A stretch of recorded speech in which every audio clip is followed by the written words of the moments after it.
ਉੱਥੇ ਛੋਟਾ ਬੋਰ ਕੰਮ ਨਹੀਂ ਦਿੰਦਾ।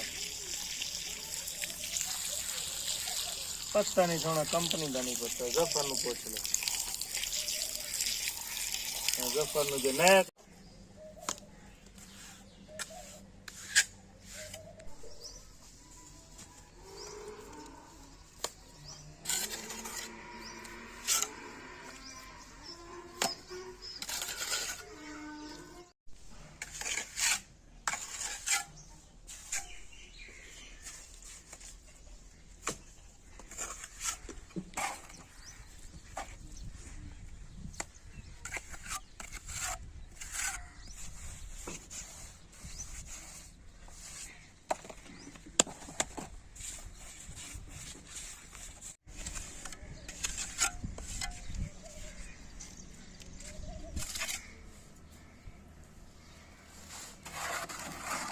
ਭਾਈ ਪਾਣੀ ਲਈਏ ਤਾਂ ਸਾਲਾ ਚਾਹੀਦਾ।